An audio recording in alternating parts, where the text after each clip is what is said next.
Persikabo perluas was, Persija makin superior kedatangan 3 pemain baru, Bomber House Gol mengancam. Persija Jakarta mendapatkan kabar bahagia sebelum menghadapi pertandingan lanjutan Liga 1 2023-2024 pekan kedua melawan Persikabo 1973. Duel Persikabo 1973 melawan Persija Jakarta akan berlangsung pada Minggu, 9 Juli 2023, pada pukul 19 waktu Indonesia Barat. Pertarungan sengit itu akan digelar di markas Persikabo 1973 di Stadion Pakansari, Bogor, Jawa Barat.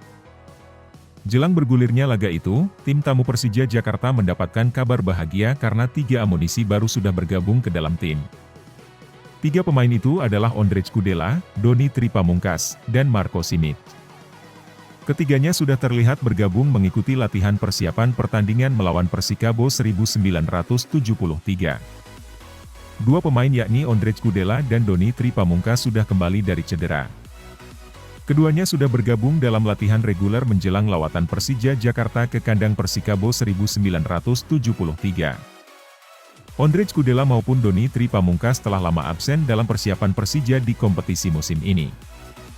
Bek asal Ceko itu mengalami masalah dengan otot di bagian lutut kirinya. Adapun Doni cedera otot paha kanan bagian depan. Namun kini mereka berdua telah sembuh dari cedera dan siap kembali dimainkan Thomas Doll. Hal itu dipastikan oleh Ihsan Eka Putra selaku dokter tim Macan Kemayoran. Ia mengatakan bahwa pada pekan ini keduanya telah kembali di bawah arahan tim pelatih karena tingkat pulihannya sudah ideal. Sebelumnya, mereka lebih banyak menghabiskan waktu dalam program pemulihan bersama fisioterapis. Alhamdulillah mereka sudah kembali ke tim, buka Ihsan Eja Putra dikutip dari laman klub.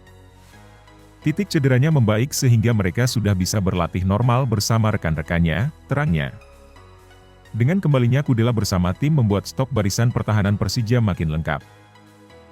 Selain bek berusia 36 tahun itu, tim ibu kota memiliki Hansamu Yama Pranata, Rizky Ridho Ramadhani, Muhammad Ferrari, Maman Abdurrahman, Dandi Maulana, dan Akbar Arjunsyah. Sementara hadirnya Doni akan membuat pelatih Thomas Doll memiliki banyak opsi dalam meracik komposisi lini depannya. Kemampuan apik pemain berusia 18 tahun itu juga dapat diandalkan menjadi pelapis bek sayap. Untuk amunisi ketiga yang bisa dimainkan pelatih asal Jerman itu adalah Marco Simic. Dikutip dari YouTube Persija, Simic telah dipersiapkan untuk turun melawan klub berjuluk Laskar Pajajaran. Simic sebelumnya absen di laga pembuka karena mengurus administrasi. Bomber asal Kroasia itu terpaksa absen saat Persija dipaksa imbang sang tamu PSM Makassar dengan skor 1-1. Kehadiran Simic bisa menambah opsi penyerangan Persija. Adapun hasil terbaik Persikabo yakni meraih 2 kali imbang dari Persija. Keunggulan head-to-head ini bisa menjadi modal Persija untuk memperbaiki hasil imbang di laga perdana kemarin. Persija juga bisa memanfaatkan start buruk Persikabo yang dipermalukan tuan rumah Rans Nusantara dengan skor 2-1.